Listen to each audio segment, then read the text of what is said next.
Okay. Hello, everybody. Hello, Mark, Holger, Holly. Welcome back, Holly, from your travels. And Dennis.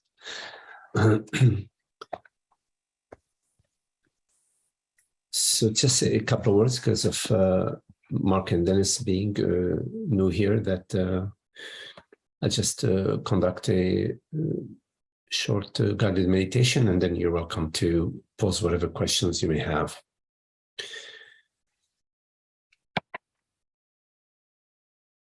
So the meditation is pretty simple, just simply welcome your experience as it is.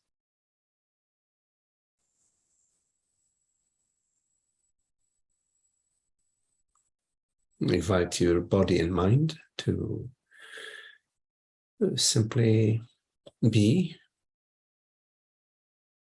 restful. So for now, you can suspend all your activities just for the period of this meeting to simply be.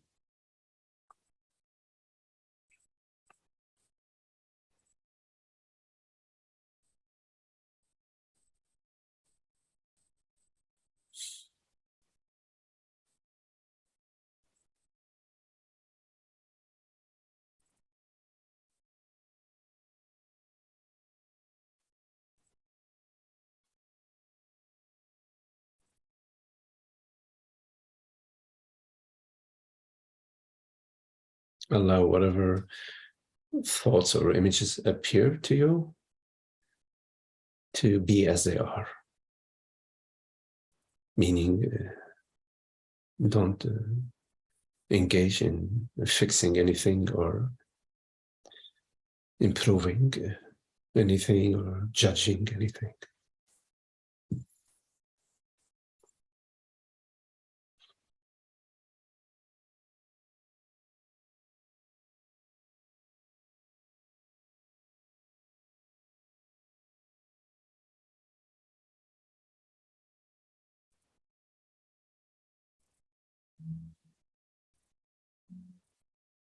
Without any agenda.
Rather than holding on to the idea that you are a person, that you are a man or a woman, just for now, contemplate that you are the reality which perceives the reality, which hears these words.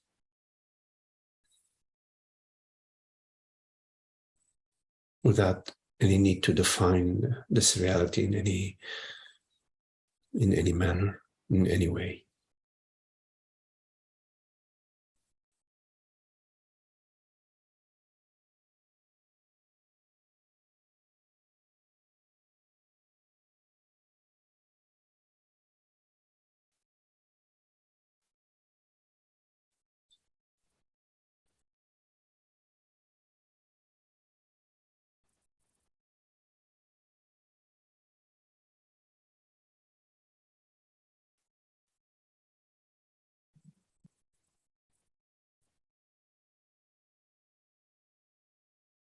that which perceives, which hears these words right now is I.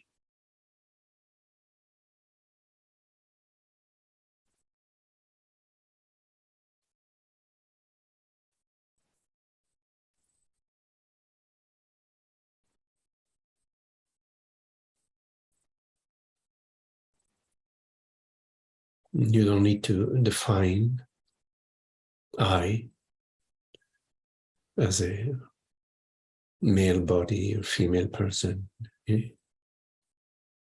or in any manner.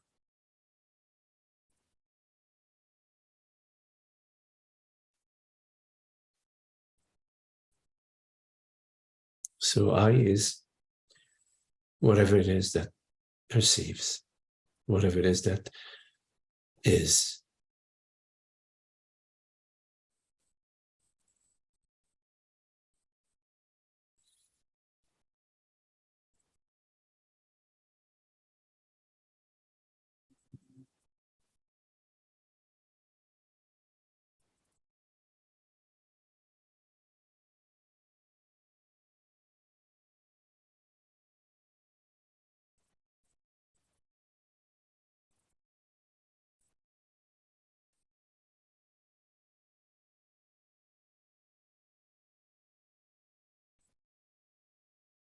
When you don't define yourself in any way,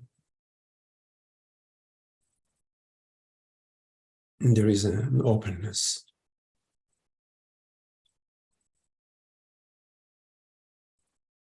And an open not knowing, which is not missing anything, which is not incomplete.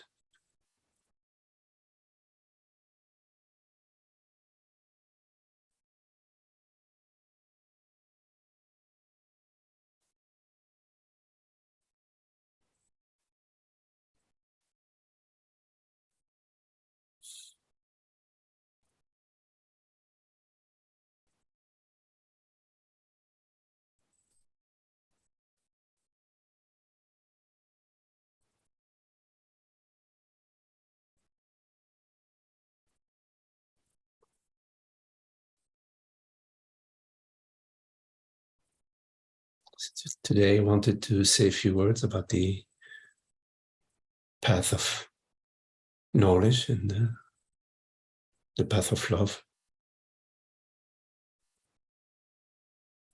The path of knowledge is sometimes referred to as the jnana path, and the path of love as the big Shakti, or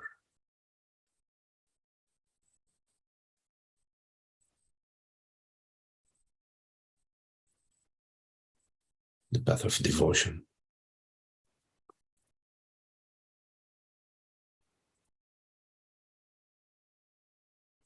In fact, this distinction between two paths is just a conceptual distinction.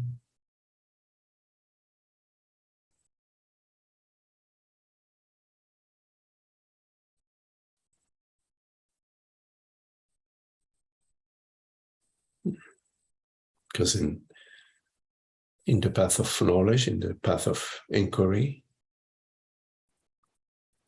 it's referred to as Atma Vishara, there is love for truth.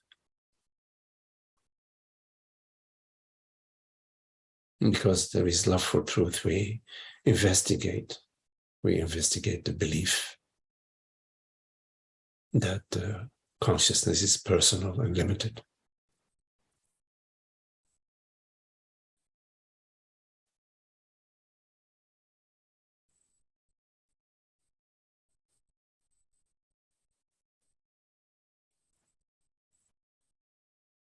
And in the bhakti path,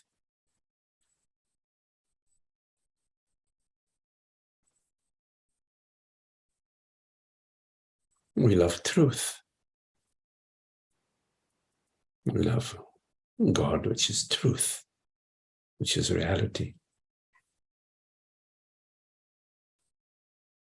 And truth and knowledge are not two. Truth and understanding are not two.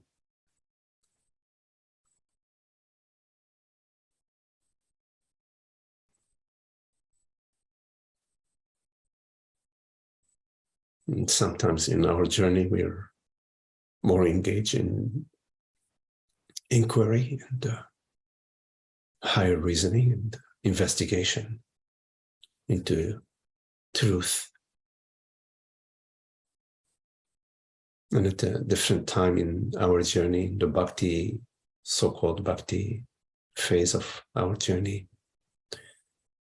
we just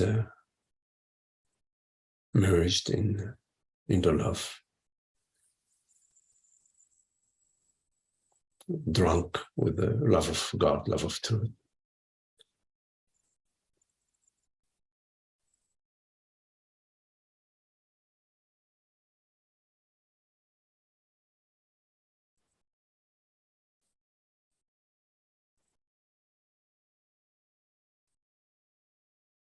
All rivers lead to the ocean.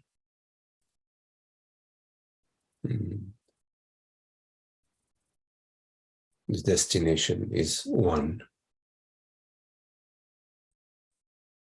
which is love and understanding, wisdom and love.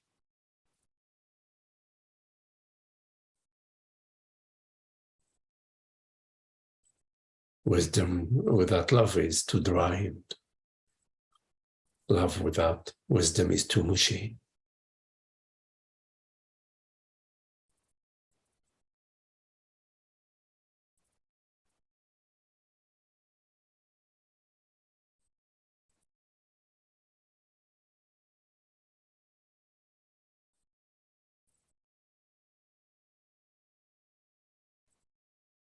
One could say that jnana, the path of inquiry, addresses the mind, and the bhakti path addresses the body, the feelings. But the mind and the body are not two.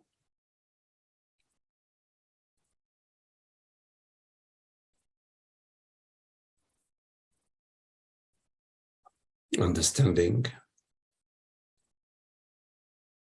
affects the body, affects how you feel about the world, how you feel about others.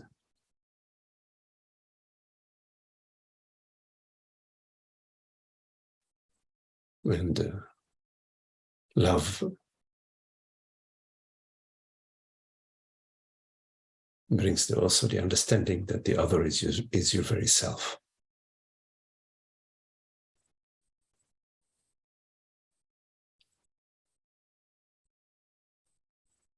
Which is very different from an emotion or a sentiment.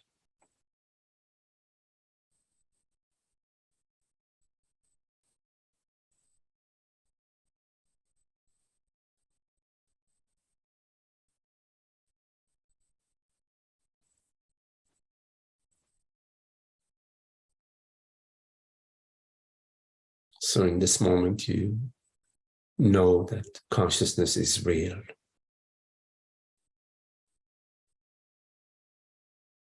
And that this consciousness refers to I, aware presence.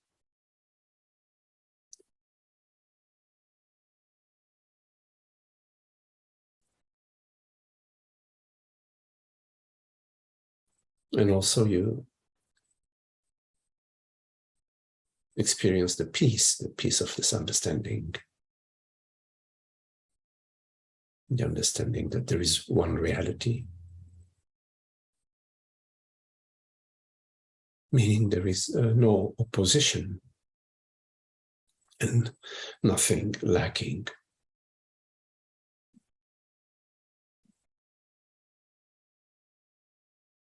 No opposition is peace, and nothing lacking is happiness. So in the understanding about no division, one reality, and the understanding about nothing lacking, we experience peace and happiness as our very nature.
So if there's anything that you would like to discuss, any questions you may have, please make sure to unmute yourself, and you're welcome to turn on your video. So any questions or comments?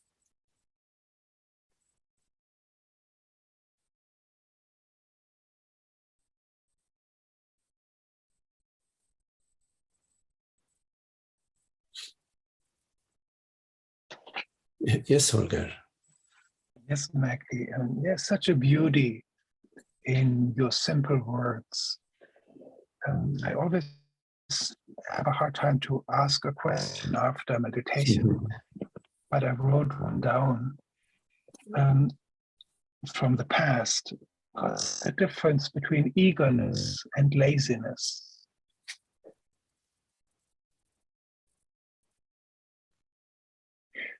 Eagerness and laziness seem to be extremes that I'm going through frequently. And I'm just, I mean, right now the question doesn't make any sense after this meditation because I feel I'm home.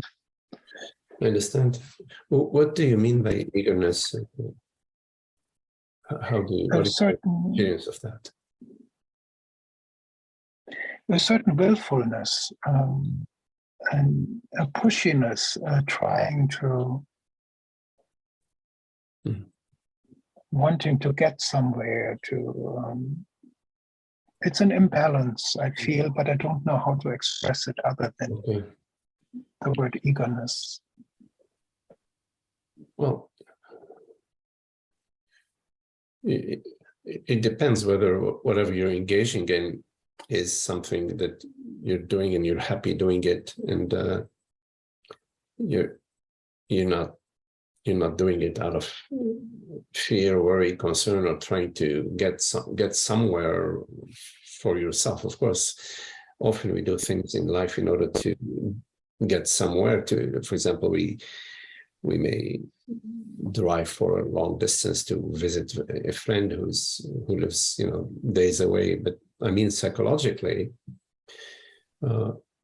if whatever you're engaging in out of your freedom, out of your sense of creativity and your enjoyment, and you're happy doing that, You're not trying to prove anything to anybody or prove anything to yourself, which would all be psychological and mental. Then whatever you want to call it, you don't need to call it anything. If you call it eagerness,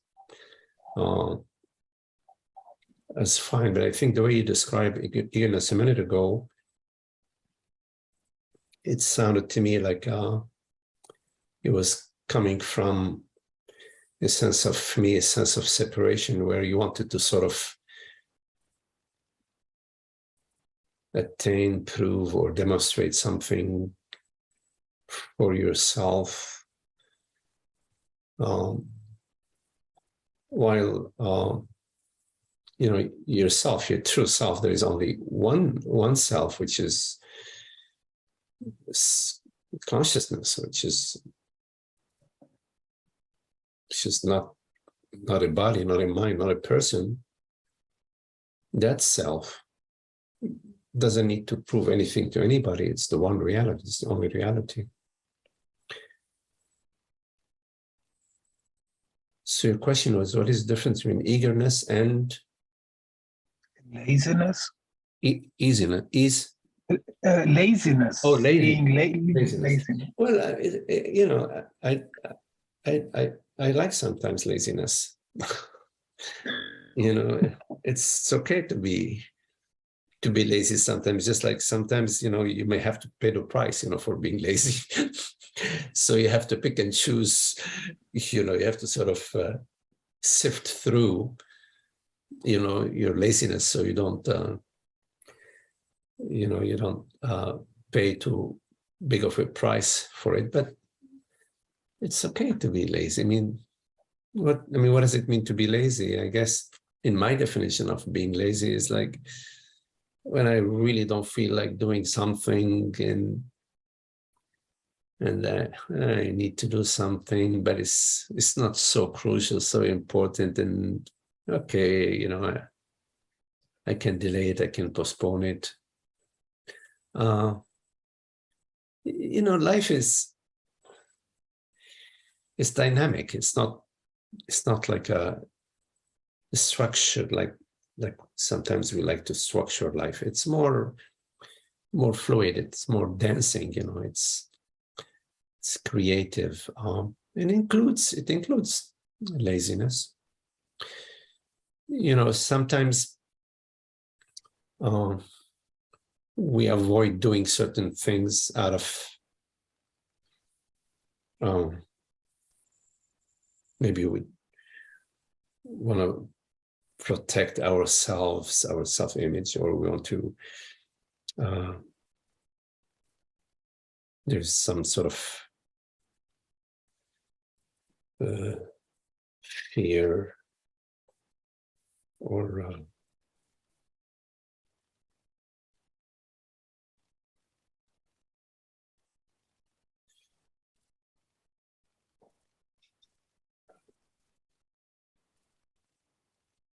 somehow the mind gets engaged and creates a certain resistance. You can take a look at that. And I used to have the habit of not always listening to those thoughts that sort of created some sort of resistance or obstacles. Like I would say, well, why not? Let me give it a try. Let me go for it. And it was very interesting because I discovered that most of my fears were just maintaining themselves. There wasn't no real ground. When I went in that direction, it was okay. It worked out. So I think I don't like to define myself as being lazy or not lazy, but sometimes we feel lazy. Okay, that's fine. What problem do you have with feeling lazy sometimes and being lazy sometimes? What's the issue? That you should not be lazy? Yeah, and yes, it's so ridiculous on one level. I need to look into it further myself. Yeah. It's interesting because if you tell yourself it's okay to be lazy sometimes, then laziness is, you're okay with it sometimes. Mm. I mean, you don't want to live your whole life lazy. I mean, you don't accomplish anything. I mean, but the human body likes to be active. You know, we like to do things, and then at night we recharge the batteries. But it's part of the human, the way it's wired. You know, it's like a computer. It's running. You know, so if you don't set up like any ideal about laziness or about yourself, so then sometimes you just put your feet up, you lay back and say, yeah, screw it, I'll do it later. It's okay. But again, at the same time, if you really you like to accomplish, you like to achieve, then go for it, accomplish it. I mean, if it's part of what resonates for you and part of how this organism is wired, then why should we stand in the way of how the system is wired? It's ideas and images about ourselves. I mean, that's extra. That's the illusion, But in the moment, like you feel, oh, gee, I really want to create this, I want to thrive at, I want to put together this model, I want to accomplish this task. So in the moment, there is that enthusiasm, that excitement, right? I mean, yes. But in terms of like, sometimes we think, oh my God, this task is too much, I couldn't take it, it's just too much. We may think that, but once we start something, we start doing it, we may find that, especially when we sort of relax our resistance and we start engaging in the task, and we find that there is a momentum that builds up in, and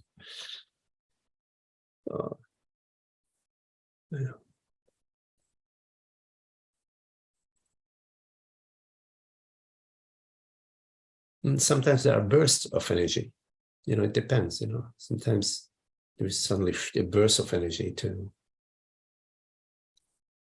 an activity follows, and then other times there is like sort of this sense of like just want to zone out, relax, just simply be. It's all good when we let it be, in a way, when we're not psychologically setting opposing ideals or set some ideals about ourselves or how we should be.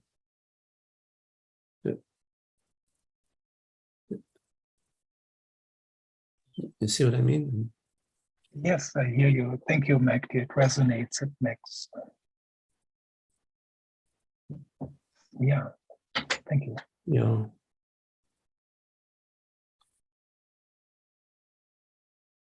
And like I said earlier, it's a question from the past. I mean, that's okay. Yeah, I get it. Yeah. I understand. Yeah. It's okay. And maybe it never comes up again. Who knows? Right. Yeah. It's maybe there's still a doubt. This idea of me being a personal entity, it's still so strong. I mean, this idea that there is a source, a God, reality. Maybe there's still some surrendering that needs to happen or something. Yeah. You don't need to even contemplate that there is some God or some reality. obviously there is something rather than nothing, otherwise we won't even be having this conversation. There is something, whatever that is. But what's more significant is for you to get clarity about the illusion of being a separate being, being a person, being an entity. Because the only way that you know that you are an entity is via believing that you are one and feeling that you are one. Because in the absence of believing that you are a man or a person or whatever, a limited self, and in the absence of feeling that you are sitting on a chair or you're somebody, then life, you and life are not separate. You and whatever, you and, I use the term reality, but you are the mystery of being. It's all, there are no issues. So the main thing is to investigate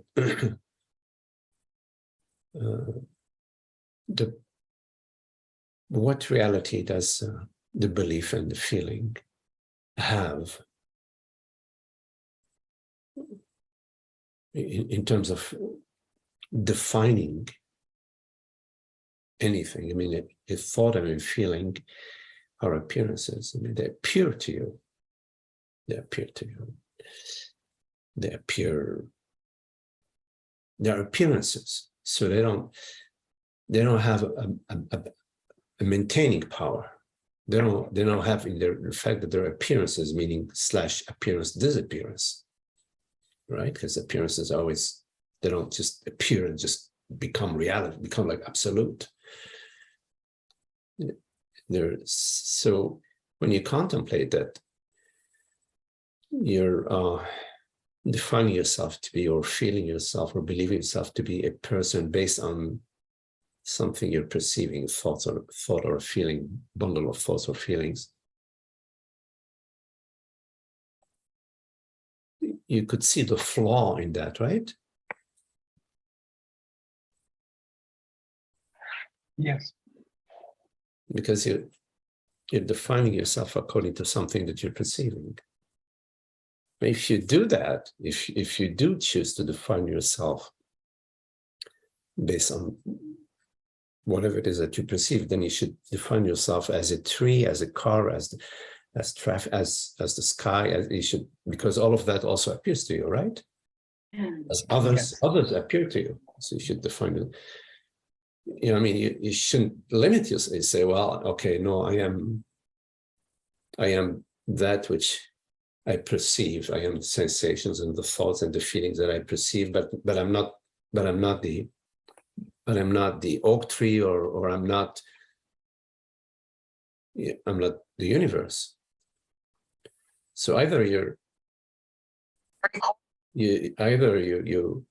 see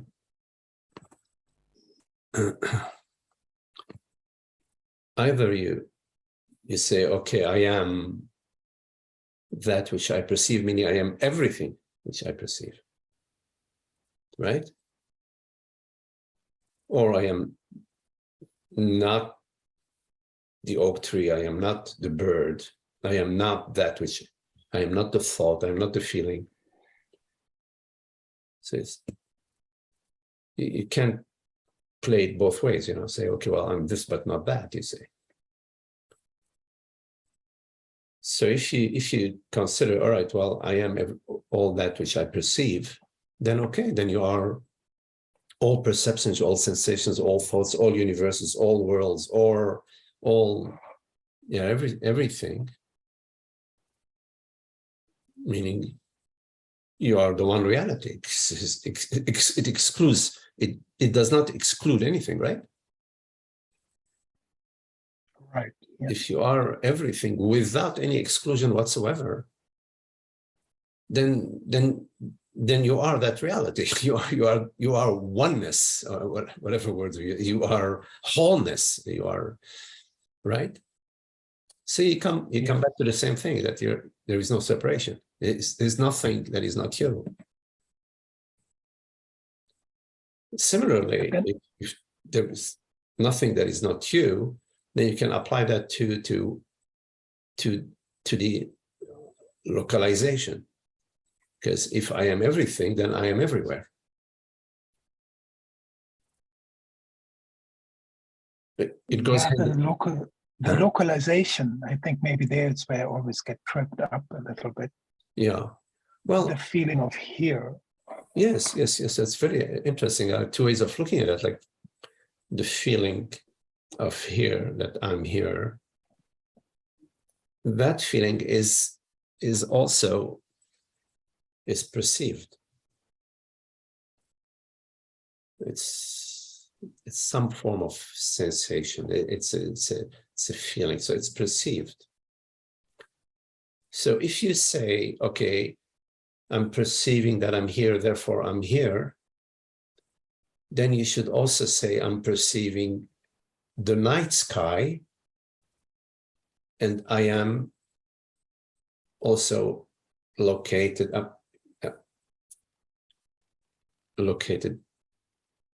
You follow? If you're perceiving a feeling of localization, when you look at the night sky and you feel this infinite feeling of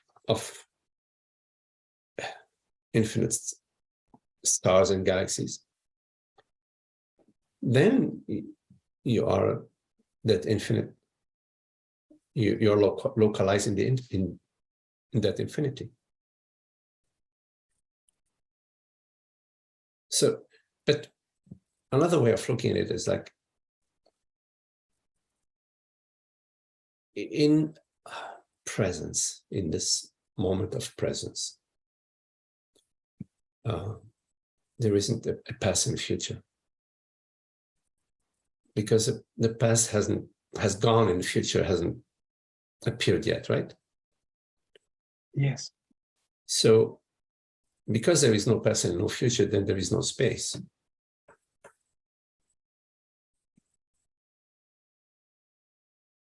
Because the dimension of time and space is sort of, if there is no time, there is no space.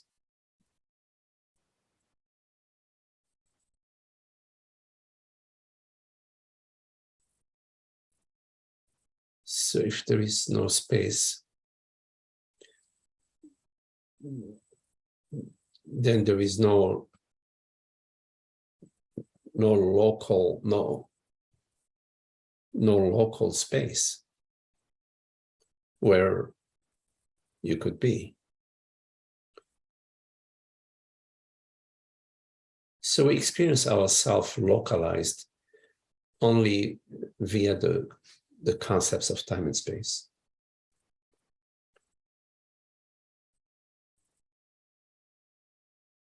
But when we collapse time and space into presence, then both the limitation and the localization collapse simultaneously.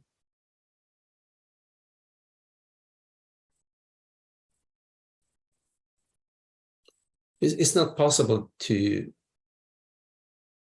be everything and be localized. It's a contradiction. And it's not possible to be no one and to be localized. It's a contradiction. The only way to be localized is to be someone. Is to be someone. So, like, you know, the glass of milk or the bottle of milk is localized in the refrigerator. And it is localized in the refrigerator because the bottle of milk is perceived. But because that's what we're talking about, I is not perceived. I is the reality which perceives, right? So yes, the bottle of milk is localized in the refrigerator, the car is localized in the garage. But I, which is not perceived, and yet is localized, it's sort of, it's an oxymoron. I mean, what is it? What is it that you're talking about that is localized? The feeling, you say, oh, the feeling. Okay, well, so what is the feeling? Are you talking about a bottle of milk? What are you the feeling? Okay, see, I'm feeling localized. Well, what power does a feeling have? A feeling is like right now, look at the feeling of the breath, or look at the feeling of your belly, or the feeling of just being. Can you pin it? Can you grasp it? Can you even describe it? No. No.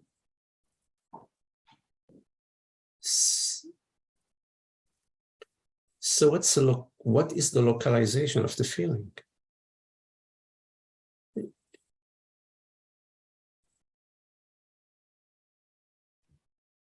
Yeah, it's just an old belief. Huh? An old belief. Yeah, but when you look at the feeling of localization, you will find that the feeling is made out of a lot of space. It's not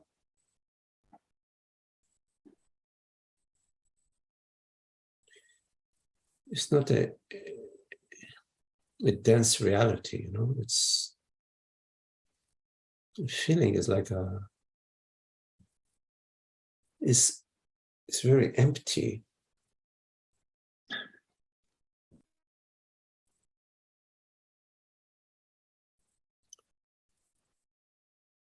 And you ask yourself, what is the substance of the feeling? If you look, for example, at right now, the feeling of heat or warmth, you say, okay, well, fine, let me go to the substance or to the reality of the feeling, because the feeling is like, it's like empty, but you go to the essence or to the reality of the feeling, and you will find awareness. There's no feeling without awareness. Awareness is the reality of awareness, the reality of consciousness, you see.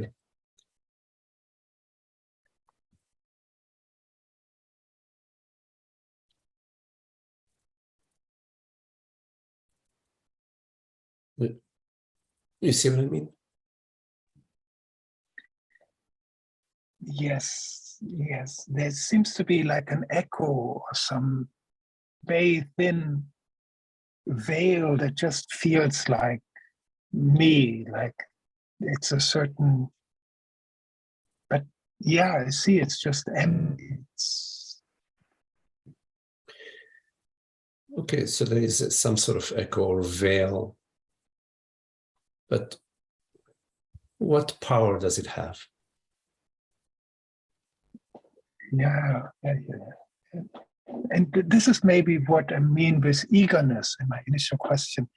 There's always this wanting to make sense, to form, to give shape to myself, to identify. Well, some things you can give shape to and some things you can't. Like, what is the shape of love? Yeah. What is the shape of space? What is the shape of beauty? What is the shape of understanding? You cannot deny understanding or love. But you can't grasp it conceptually. Yes. You can dance around the pot, but you can't really grasp it intellectually. You cannot grasp love or beauty or understanding or friendship. You know, you cannot really grasp it. But it's okay to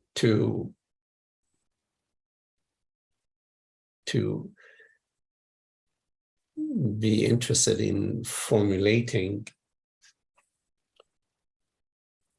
the effect or the impact, or how, for example, love appears or beauty manifests, or intelligence. How does intelligence appear in the mind? Because it does appear in the mind. It does not arise from the mind. Beauty does not arise from the mind, but it shines onto the mind. It appears in the mind. Peace does not arise from the mind. It arises from the universe, from God, from reality. But it shines in the mind. It shines in the body. So it's okay to be interested up to a point, without getting too frantic about it, in and out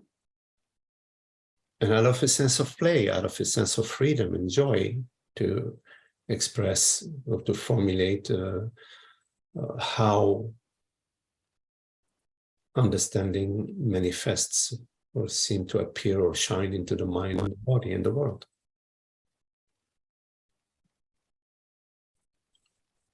But you don't mistake the map for the territory. That would be an interesting map, or an interesting story about our travels, like Gulliver's Travels. Thank you, Magdi. This is so beautiful. It's really like there was this urge always to make sense, to justify myself, because otherwise it's just part of my conditioning. I mean, my surrounding. Mm-hmm. Like I needed to make sense in order to just have some space. And I can relax this. I don't need to find myself in the making sense. Some things make sense and some things defy, like freedom. What sense can you make out of freedom? Yeah.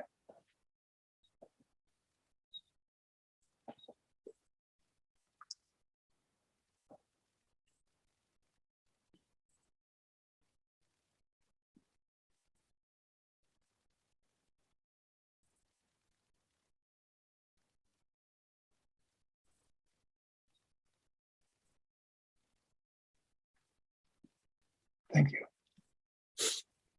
Amazing, amazing, amazing, amazing. I see Mark. Let me see.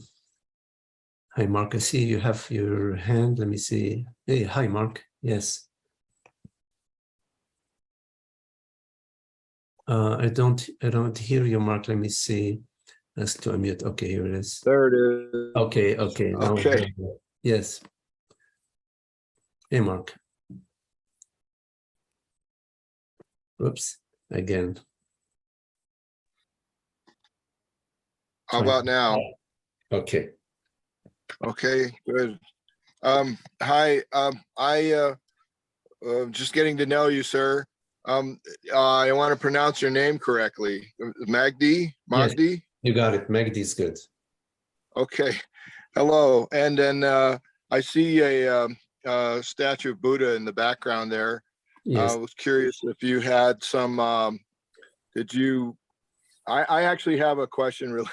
I have a real question, but I was interested if you had some a background experience with Buddhist teachings or practices, Zen or Tibetan or something like that before you came to the non-dual teachings.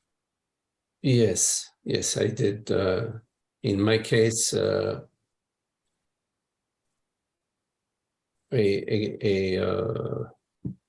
glimpse that introduced me, a glimpse sort of was the beginning of my journey when I was in my 20s. And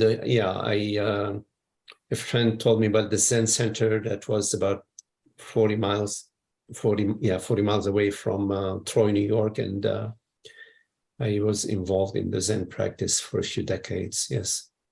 Okay. Well, I have that in common with you a little bit. Okay. I'm in my 60s now, but I first introduction to Buddhism was the Zen order of Buddhist contemplatives in Northern California. Okay. I'm okay.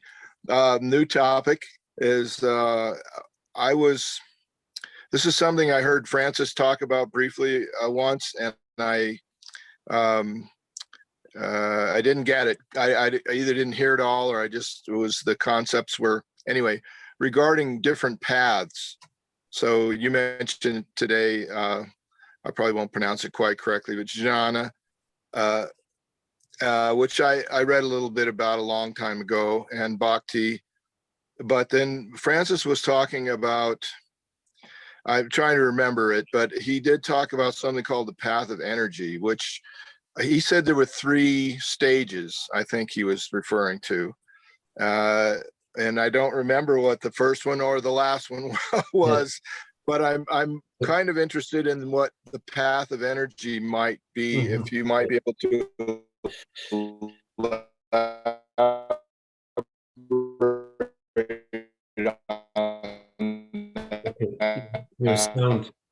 Your sound is coming choppy right now, Mark, but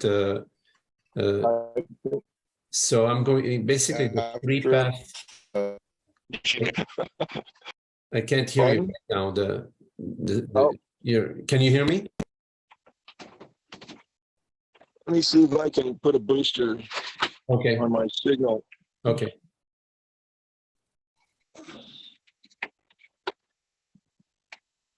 I'm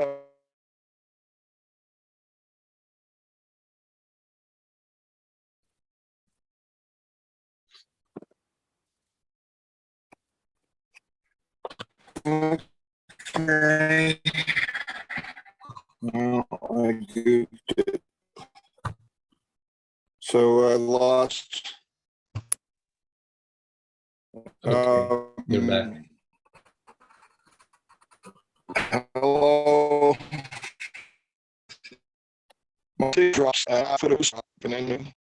Okay, Mark, I think that your sound is coming in choppy, and so I'm not able to hear you, but I heard your question. So let me speak to it, and hopefully you hear me. And if you don't hear me, you can jot your email address in the chat.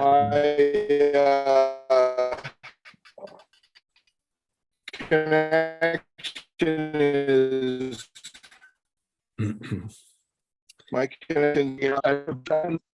Holger, if you could send a chat to Mark, let him know to send his email address so I can send him a copy of the recording, but I'm unable to hear him. So, but I'm going to address Mark's question anyways. Are you able to hear me now? So. Okay, Mark. Francis talks about 3 path of the individual, the path of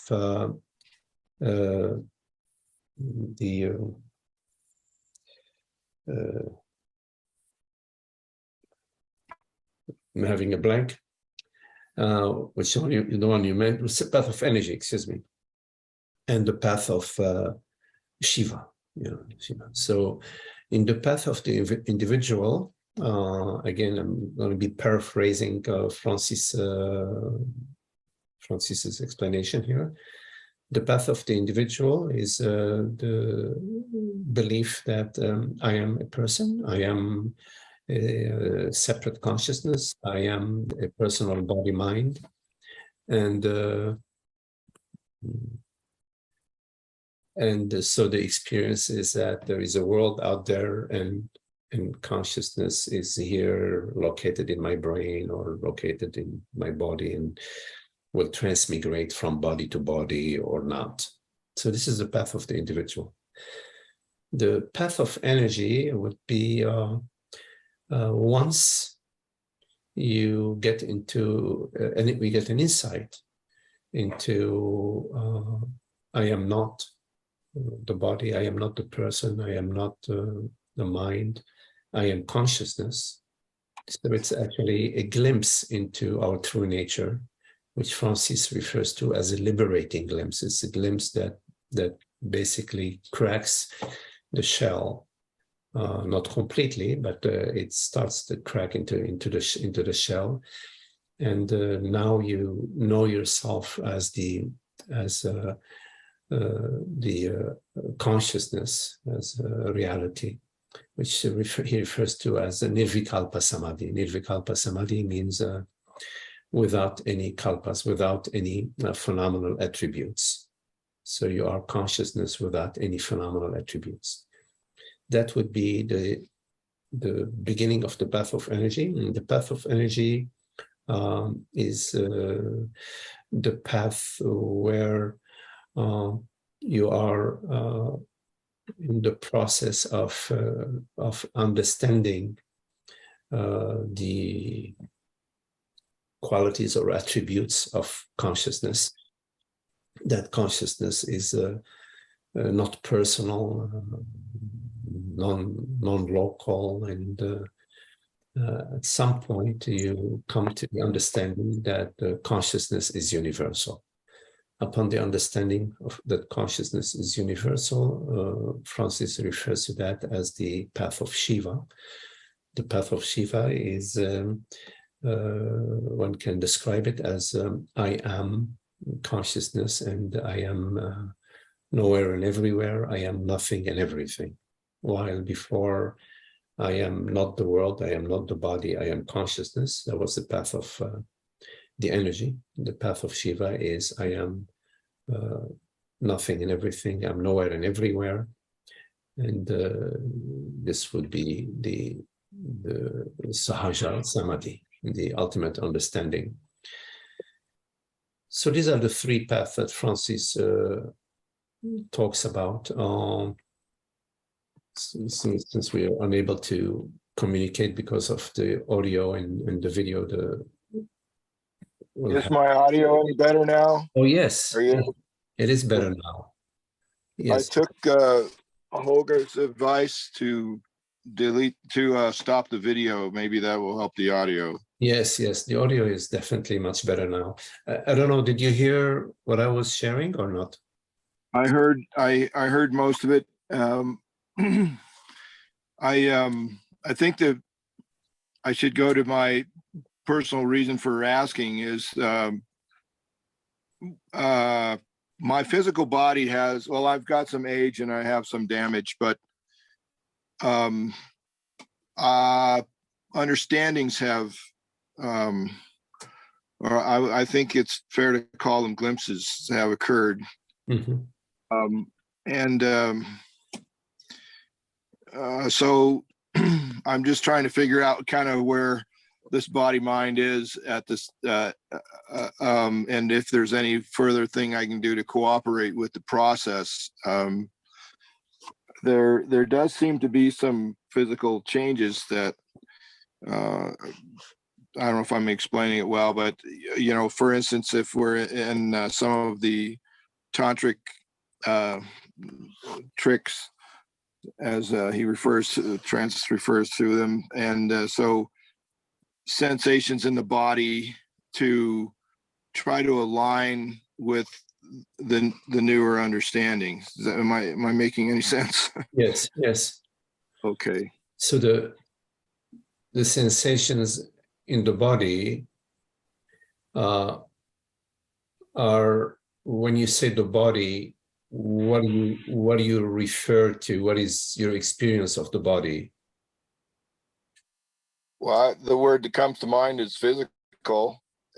Am I not? Well, if you're referring to the body as a physical thing, you know, then you're still referring to the personal body. So this is still, you know, the path of the individual. The path of the individual. Okay. In the path of the individual, the body is a physical body. Right.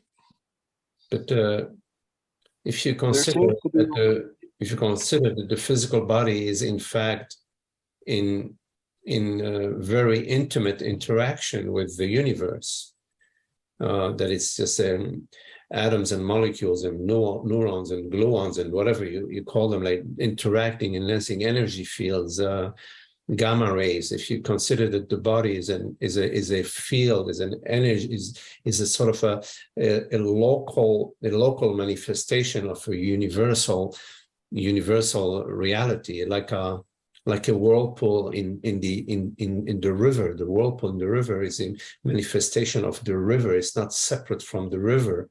There is no whirlpool without the river. So then your understanding about the physical body shifts, right? well, yes, the understanding is yes. And I would say that also what's been happening is, and maybe this is typical, but well, for a while, for a couple of years, it felt like somebody was playing with the light switch. I'm smiling while I'm saying this, but in any case, so I'd feel like I see, I don't see, I see, I don't see, back and forth like that. But maybe we call it in and out of ignorance. So there's this, seems somewhat sporadic, but I'm encouraged that it seems to be more often in peace and in ability to see and understand, but then the lights go out again. It's very funny. It's funny in a way, honestly. Right. So I was trying to figure out where this process might be for myself. Whenever the lights go out, it is whenever you are assuming yourself to be. Yes, and I can observe that. I mean, I'm understanding that it's observable. It's observable to see the lights go out. Yes, that's fascinating to me. Yes. So there may be, like when you throw a stone in the water, there are like ripples that first near the stone, there are strong ripples, but after a while and over distance, the ripples start to sort of fade away. So there is a process like that within the body, mind, within our experience, in spite of the understanding that the body is universal body and that this personal consciousness is universal consciousness. In spite of that understanding, it takes a while for that understanding to become more and more palpable in our life, to become more and more aligned with our life and with our thinking and with our feeling. But what matters is that you keep noticing that whenever the lights are going out, you are reverting to the old model. The old model? The old model that I am Mark, that I am a person, that I'm a man, that I'm a physical entity, that I exist in time and space. I get that pointer. That's a good pointer. Thank you. That last one. As long as you keep noticing that, the understanding about the lights going out becomes more and more clear for you. It's really obvious. Oh yeah, look, of course the lights have gone out, because now I consider myself to be this person. So you start to see it more and more, and it also is clear to you that whenever the lights go out, it's not very happy. It's sort of right. Yeah. So, I think that was a key point. Yeah. I'm sorry. I think that was a key point that helped me, was just to notice that it is when the identification starts to shift to the I'm an individual person entity. That I think was a key. Yeah. Thank you for that one. Yeah, because that goes hand in hand with this feeling of separation, worry, and concern, the seeking, the resisting. All of that is only possible when you are considering yourself to be a physical entity, a separate consciousness. So the unhappiness the unhappiness and ignorance, they go hand in hand. So after a while, we realized, darn, I mean, why am I choosing unhappiness? And so our taste for unhappiness, which we had a lot of tolerance for it in the past, our tolerance for it becomes less and less. Thank you. That's helpful. That's helpful. Okay, Mark, if you share your email address in the chat and you would like to have the recording, I'll send it to you. Okay. Oh, thank you so much. I'll do that. Okay. Thank you, Magdi. Okay. Okay. Nice chatting with you.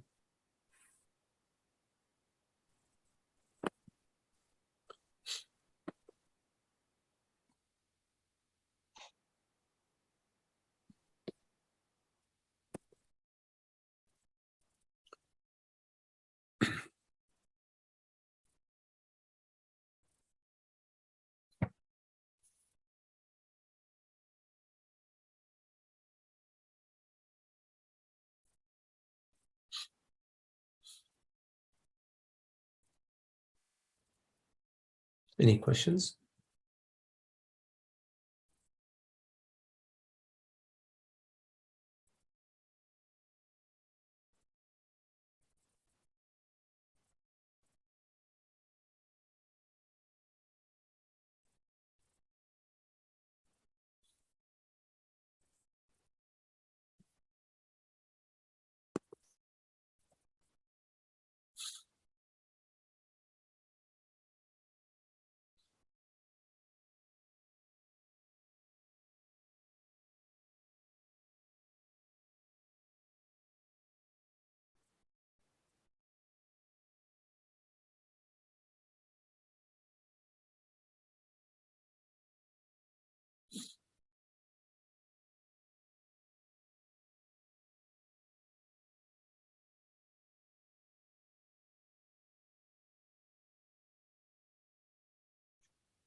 So in order to be, you don't need to have any ideas or images about yourself, not even about a physical body.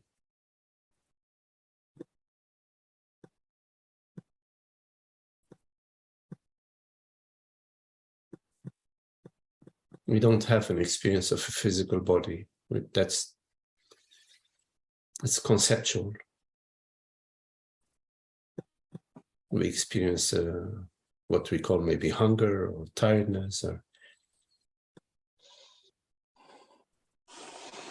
but we don't experience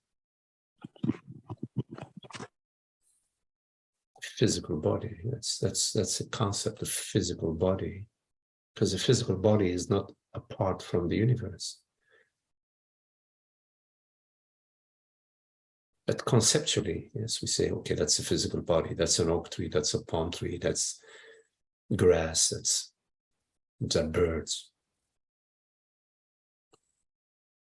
But you don't experience birds without the sky, without the trees. But you don't. It's conceptually, yes. Conceptually, there are namarupa, names and forms. But experientially, just consciousness. We say consciousness, meaning this borderless awareness, which doesn't depend on perceiving anything. it perceives, but it is not that it must perceive in order to be.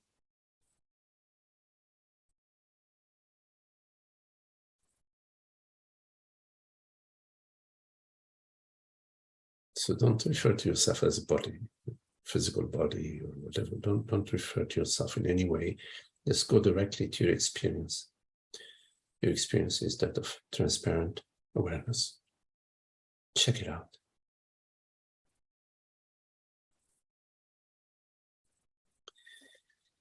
Well, very lovely to be with you all,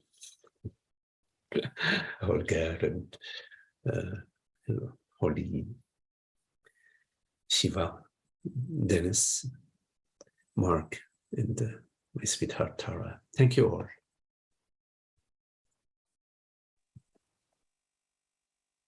Yeah.